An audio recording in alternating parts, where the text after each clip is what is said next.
నియోజకవర్గంలో దాదాపు 50,000 ఓట్లు డిలీట్ అయ్యే ప్రమాదం ఉంటుంది.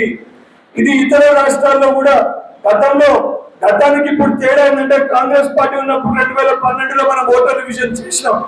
కానీ ఓటర్ రివిజన్ మనము ఎక్కడ కూడా ఇంటెన్షనల్ గా ఈ పార్టీకి ఓటేస్తారు, ఆ పార్టీకి ఓటేస్తారు, వీళ్ళకి దగ్గర వాళ్ళకి దగ్గర ఏ రోజు కూడా మనం ఎలక్షన్ కమిషన్ ని కాంగ్రెస్ ప్రభుత్వం ఒత్తిడి చేయలేదు.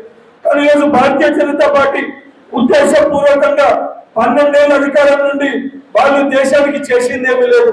ఈ రకంగా మరొకసారి అక్రమ పద్ధతులలో ఏ రకంగా అయితే బీహార్ లో, పశ్చిమ బెంగాల్లో, ప్రతి రాష్ట్రంలో కూడా కాంగ్రెస్ సానుభూతి పట్ల ఓట్లు డిలీట్ చేసి వాళ్ళ అధికారానికి వస్తున్నారు.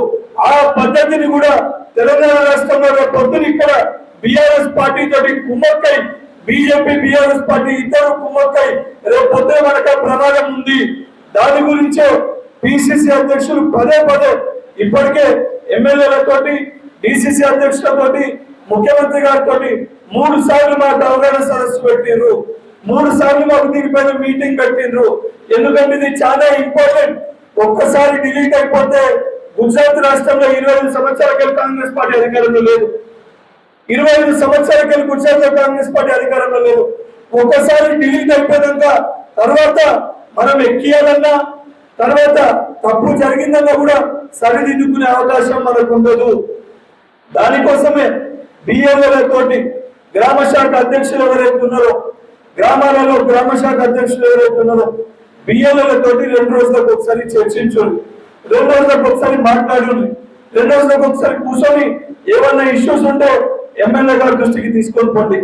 ఎందుకంటే ఎమ్మెల్యే గారి దృష్టికి తీసుకొని వెళ్తే ఇమీడియట్ గా దానిపైన రెక్టిఫై చేసి ఏదైతే దానికి సంబంధించిన ఇబ్బందులు ఉన్నాయో ఆ ఇబ్బందులని పరిష్కరించుకోగలుగుతాం. మనకెందుకులే, తర్వాత చేసుకోవచ్చు, రేపు చేసుకోవచ్చు, ఎల్లుండి చేసుకోవచ్చు అంటే అక్టోబర్ 1వ తారీఖు ఫైనల్ ఓటర్ లిస్ట్ వచ్చేస్తుంది.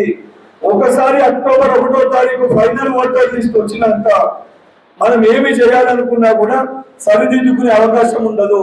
దాని గురించి మీ అందరికీ మరొకసారి విజ్ఞప్తి చేస్తున్నాను.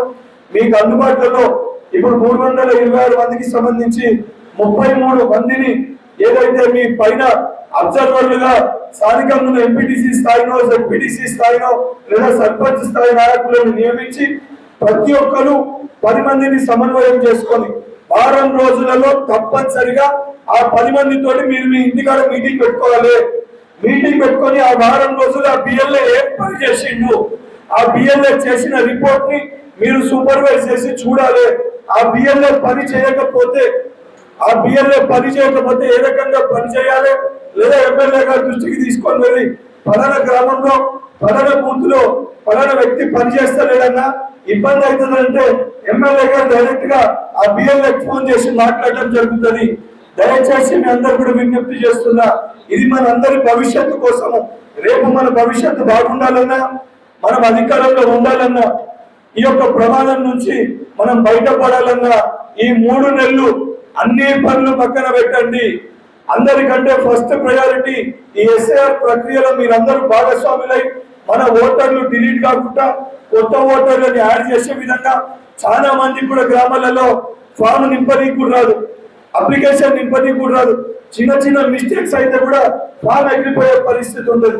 సో మనమే దగ్గరుండి ఈరోజు ప్రతాప్ రెడ్డి గారు 1 గంట సేపు మీకు ట్రైనింగ్ ఇస్తారు క్లుప్తంగా. మీకు బుక్కులు ఇప్పుడు అందరు కూడా మీకు బుక్కులు ఇచ్చారు. ఆ బుక్కులలో మీరు రాసుకోండి. వాళ్ళు చెప్పే ప్రతి మాటను కూడా స్టెప్ బై స్టెప్ ఎప్పుడు ఏం చేయాలి, ఏ సమయంలో ఏమి జరుగుతుంది, ఈ రకంగా జరిగితే ఏమి చేయాలి, ప్రతి దానిపైన క్లుప్తంగా గంట సేపు వాళ్ళు ప్లాన్ చెప్పడం జరుగుతుంది. శ్రద్ధతోటి మీరందరూ కూడా విని ఎవరికైనా అనుమానాలు ఉన్నా వాళ్ళు ఎక్స్ప్లెయిన్ చేసిన తర్వాత మీకేమైనా అనుమానాలు ఉన్నా మీకు కూడా మైక్ ఇస్తారు. మీకున్న అనుమానాన్ని మీరు వ్యక్తం చేస్తే వాళ్ళు దానిపైన కూడా సమాధానం చెప్తారని చెప్పి తెలియజేస్తూ మరొకసారి మీరందరూ కూడా శ్రద్ధతోటి కంప్లీట్ గా మీ ఫోన్లు సైలెంట్ పెట్టుకొని జేబులో పెట్టుకొని శ్రద్ధతోటి కార్యక్రమాన్ని వినాలని చెప్పి విజ్ఞప్తి చేస్తూ సెలవు తీసుకుంటున్నాను. ధన్యవాదాలు.